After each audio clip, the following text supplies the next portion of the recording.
Hi everyone, welcome to another tutorial. This one is how to animate people in your Lumion scene, but then how you can apply that across multiple clips with ease. So first things first, let's select people, and obviously that's now given us the option to move them around, but obviously we need to animate them. So create a scene in your movie, your movie tab, record, and let's just do something like a little sideways pan. Turn off the ease, add a frame, move across, add a frame. Right, nice and simple.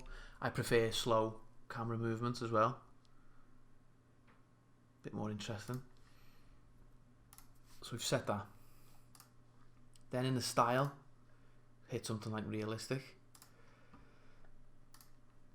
pop on a bit of 2-point perspective, maybe even a bit of rain.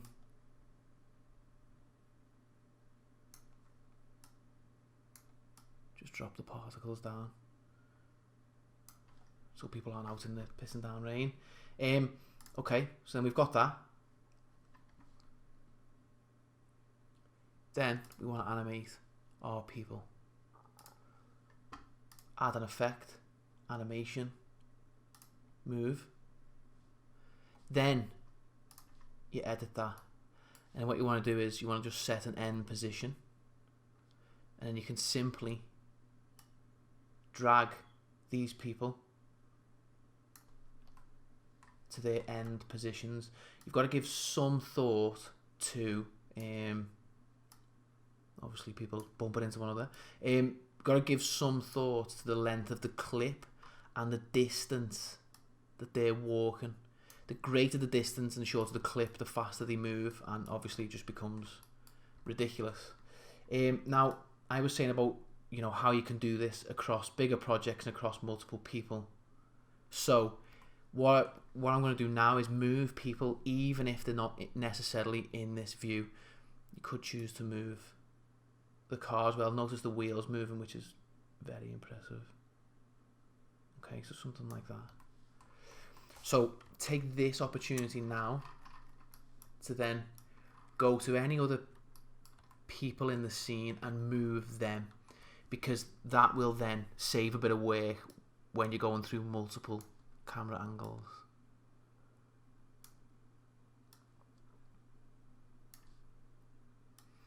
We won't pay too much attention to the speed of things at the minute, just trying to get across some general principles. And notice I'm always in the end position here.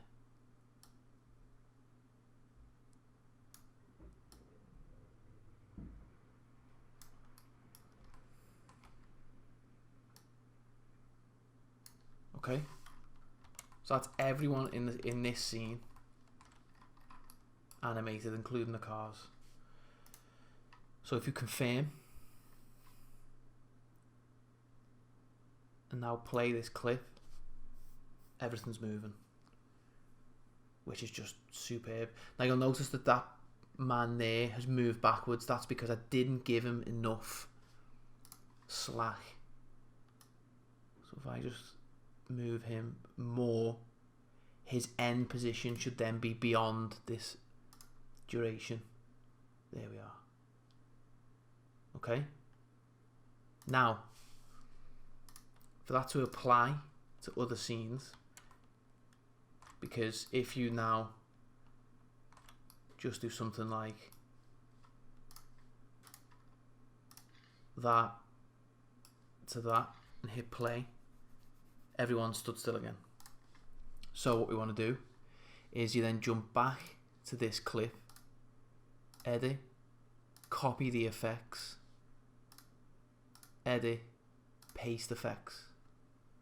Now obviously it comes with the rain and things like that. You could choose to turn that off. But then what's happened is it's brought through the work you've done on animating the characters in the scene.